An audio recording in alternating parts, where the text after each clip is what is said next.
दूसरी एक बात और बड़ी ज़रूरी है और मेरा दिल करता है ये तकरीर रोज़ की जाए। इखलाक हसना का कमाल ये है कि खुददार रह के ज़िंदगी गुजारें, इज्जत नफ्स के साथ। ये हाथ फैलाना छोड़ दें, ये अमीरों की जेबें देखनी छोड़ दें। आप यकीन करें कभी बड़ी बड़ी तकलीफ होती है। एक इज्तिमा में, एक प्रोग्राम में मैं गया तो वहाँ कारी साहब ने एक साहब का MPA साहब को बुलाया हुआ था, तो खाने की मेज पे बैठे तो वो उलमा को नसीहतें कर रहे थे, आप लोग ये जुमा पढ़ाया करें, आपको पता नहीं है लोग कहाँ चले गए, आप लोगों को लड़ाए नहीं। तो मैं इसलिए खामोश रहा कि अब इन्होंने फंड भी दिया होगा, उलमा बेचारों की मजबूरी होती है, जेब से कहाँ खर्च हो सकता है, इतने पैसे नहीं होते। तो किसी जगह से अब वो नसीहतें करने लग गया, आप लोग इनको जमा करें। क्यों भला? इसलिए कि अगर खुददारी हो ना थोड़े पे गुजारे का, तो फिर इन जैसे लोगों की जरूरत नहीं पड़ती। ये जब इनसे कोई थोड़ा सा आप तवक्को रखते हैं फिर ये जुल्म करते हैं। थोड़ी देर के बाद फिर कहने लगा जी मैं आपको मजमून देता हूं अगले जुमे का,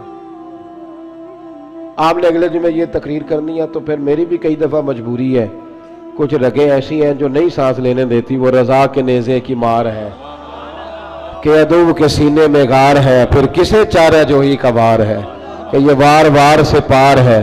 तो कई दफा मजबूरी होती है ना, इट सिट ते पखड़ा कुआर गंदल असी और भी बूटियां जानने हैं। तो वो मतलब उसने समझा कि सारे ऐसे। तो कहने लगा जी फिर बोले आप वादा करते हैं। मैं क्या चोरी साहब की कम कर दे हो?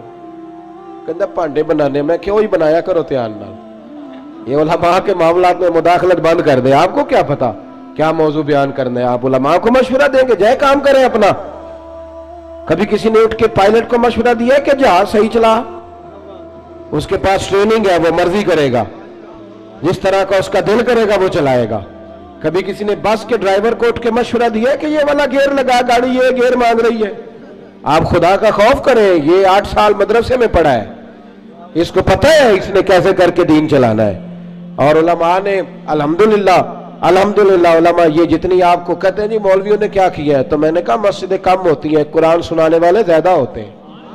ये उलमा की मेहनत है अल्लाह के फजल से। हर मस्जिद में अजानें होती हैं, जुमे का खुतबा होता है, ये उलमा की मेहनत।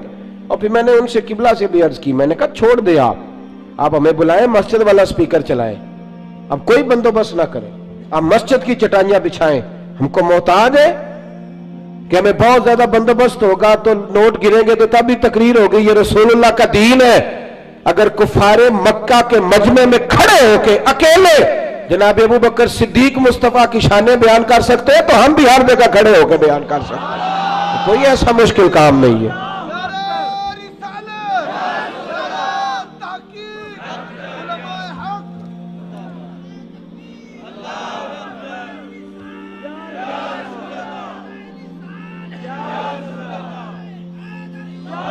थोड़ी ना खुददारी, इज्जत नफ्स। ये गरीबों को मशवरा दे रहा हूं, छोड़ दें आप चौधरियों की गाड़ियों के पीछे भागना, कुछ भी नहीं होता।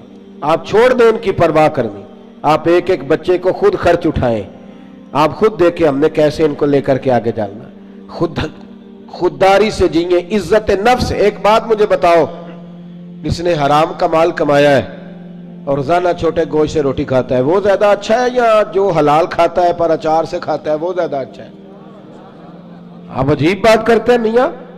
मेरे अब्बा जी से एक दफा मैंने पूछा, अब्बा जी आपको पसंद क्या है? कहने लगे जो पुत्र भुख लगी होवे तो यार शाही पसंद होंगी है, तो नमें लगी होवे तो नखरे ही होंगे ने, और दोपहर को भूख लगी हो तो अचार बड़ा चस्का देता है, कभी खा के देखें।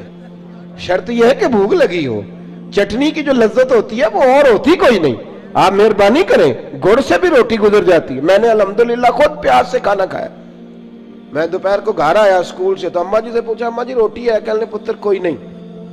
तो मैंने कहा मैंने खाना खाना है। तो अम्मा कहने लगी बेटे दो ही हाल है, या तो मैं किसी से कर्ज लूं और तुम्हारे लिए 2 टाइम सालन पकाया करूं, और या फिर तुम सियाने हो जाओ।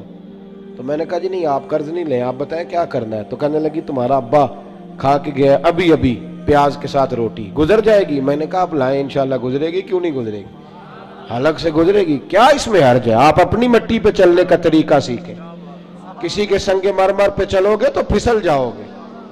आप छोटी मस्जिद में गुजारा करें, आप खुददारी से जिए, इज्जत नफ्स हुसन है जिंदगी का। ये इखलाक है मेरे रसूल पाक का।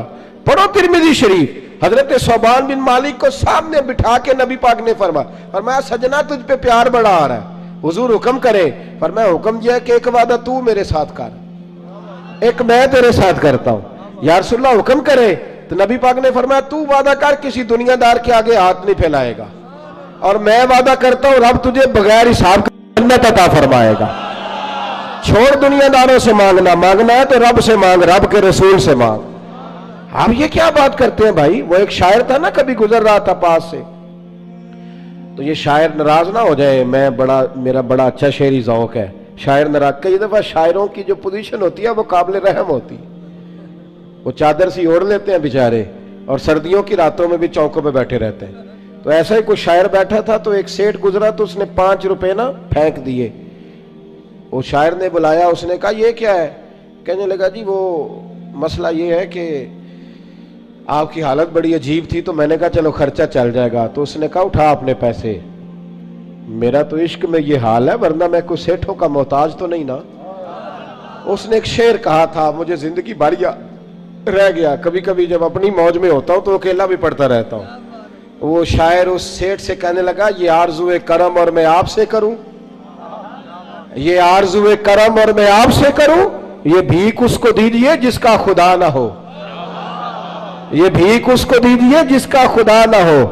हारून रशीद बैठे गुजर रहे थे, तो हजरत बहलोल दना बैठे थे, तो बहलोल दना जमीन पे बैठे, हारून रशीद हाथी की सवारी कर रहा था, लश्कर था दाएं बाएं आना जाना।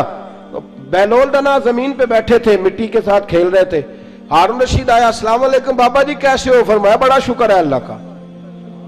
ये शुक्र होता है मजेदार किस्म का। मैं ना मदरसे में लगे हुए थे मिस्त्री, तो एक तालिब इल्म बड़ा परेशान रहता था कि रोटी जो है ना वो इस तरह की पकनी चाहिए। तो मैंने उसको बुलाया खिड़की से, मैंने कहा इधर आ तुझे एक मंजर दिखाऊं। वो मजदूर ना दोपहर को रोटी लाता है, साथ दिहाड़ी लगा होता है ना जो, तो मैंने कहा वो देख मजदूर खाना खाने लगा है।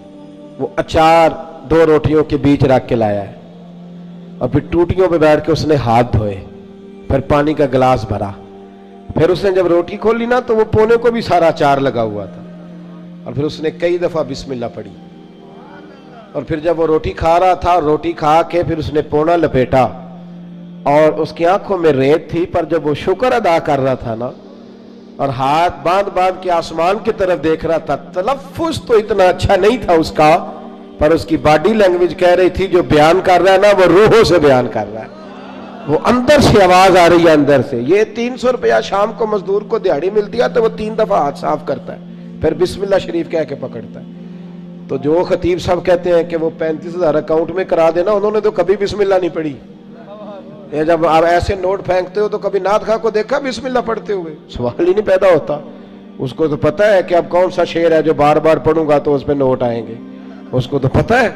और साथ ये भी कह रहा है कि मैं नबी पाक के तरफ से आता है तो खाता हूं, तो ये क्यों कह रहा था पहले 25,000 भेजो तो फिर आऊंगा? इसकी क्या जरूरत है? अगर तू हुजूर के नाम पे खाता है ना तो फिर सेठों से सवाल करने की जरूरत ही नहीं। मुस्तफा करीम जब देते हैं तो शान के साथ देते हैं, और घर बैठे बिठाए भी अता कर देते हैं, फिर जरूरत नहीं।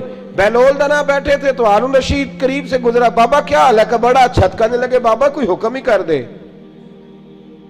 तो बाबा जी मुस्कुरा पड़े, कहने लगे तुझे कौन देता है? कहने लगा अल्लाह। तो फरमाया मुझे? कहा अल्लाह। तो हज़रत बहलोल दना फरमाने लगे ये तो नहीं ना हो सकता कि अल्लाह हारून रशीद को देता जाए और बहलोल दना को भूल जाए, ये तो नहीं ना हो सकता। जा अपना काम कर मियां, तू किस चक्कर में उलझ गया? खुददारी से जिए, इज्जत नफ्स, फटे कपड़े पहन के गुजारा करें। खबरदार, बावकार आदमी शानदार होता है, बावकार आदमी शानदार होता है। मुझे एक बच्चे ने वीडियो ला करके दिखाई, आप यकीन करें मैं आज तक उस बच्चे को ढूंढ रहा हूं। कोई गरीब का बच्चा सड़क पे पेंसिलें बेच रहा था, तो किसी ने उसको कहा, ये इसी वतन की बात, किसी ने उसको कहा ये बेटे 100 रुपया ले लो, तो कहने लगा नहीं मेरे अब्बा ने मना किया। उसने कहा पेंसिल की मजदूरी लेना, मिसवाक बेच लेना, लेकिन पुत्र किसी से 100 रुपया नहीं लेना, फिर मांगने की आदत हो जाती है। फिर इंसान को मुफ्त के दस्तरखान पे मजा आता है। हजरत सालिम बिन अब्दुल्ला बिन उमर, जनाब उमर के पोते तवाफ़े काबा कर रहे थे, बैतुल्लाह का तवाफ कर रहे थे। तवाफ करते करते खाना काबा के दरवाजे के सामने मकाम मुल्तजिम के पास खड़े हुए तो खलीफा अब्दुल मलिक बिन मरवान आ गया। अस्सलामु अलैकुम के बाद कहने लगा, हुजूर मैं गवर्नर हूं मक्के का, कोई हुक्म हो तो बताइएगा। तवाफ मुकम्मल हुआ, खाना काबा के गेट के कोई हुक्म? तो हज़रत सालिम बिन अब्दुल्लाह फरमाने लगे, यार तुझे किस पागल ने गवर्नर बना दिया है, किस बेवकूफ ने तुझे ये ओहदा दिया है? कहते मुझे भी कोई मर्द पहली दफा मिला था, मेरे पैरों तक पसीना आ गया, मैं खिदमत पूछने आया तो उन्हें क्लास लगा दी, किस बेवकूफ ने तुझे गवर्नर बनाया? मैंने कहा हुजूर क्या हुआ? कहने लगे तू अजीब आदमी, अल्लाह के घर में आके बैतुल्लाह के सामने खड़े होके रब करीम के घर के दरवाजे के पास आके भी मैं दुनियादारों से मांगूंगा, यहां आके भी मैं नवाबों से सवाल करूंगा, चल दौड़ जा। वो कहते मैं कांपने लग गया कि ये किस मर्द से मुलाकात हो गई है। यहां तो आपको पता है ना, अल्लाह खैर करे, मुसल्ले के नीचे जो मर्जी रख दो, कोई हाल ही नहीं, इल्ला माशाअल्लाह। कहते हैं कि किधर से आ गया तू, चल दौड़। फरमाते हैं कि मैं ना बड़ा परेशान हुआ। वो खलीफा कहते हैं मैं वहां से फारिग होकर तो बाहर निकल गया, मस्जिदुल हराम से बाहर, जैसे आज लोग बाबे अब्दुल अजीज से बाबे फहद से बाहर निकलते, कहते बाहर आ गया, वहां खड़ा हुआ तो हजरत वहां आए। मैंने कहा हुजूर अब तो बैतुल्लाह सामने नहीं, अभी कोई हुक्म कर दें। तो मुस्कुरा पड़े, कहने लगे तुझे बड़ा शौक है तो बता तुझसे दीन मांगू कि दुनिया मांगू? मैंने कहा हुजूर दीन तो आपके पास है, मेरे पास तो दुनिया ही है। तो हंसने लगे, फरमाने लगे दुनिया तो मैंने उससे कभी नहीं मांगी जिसने दुनिया बनाई है, मैं तो उससे भी उसके महबूब के दरवाजे की गुलामी मांगता हूं, मैं तो कभी उससे दौलत नहीं मांगने गया तो तुझसे मांगूंगा? खुददारी, खुददारी, इज्जत नफ्स। मेरे गरीब का मसला ये है कि मेरा अमीर कहता है कि ये रेट ले लेगा, वोट दे देगा, गली बनवा लेगा, वोट ले लेगा। ना ऐसा करो, खुददारी से जीना सीखो।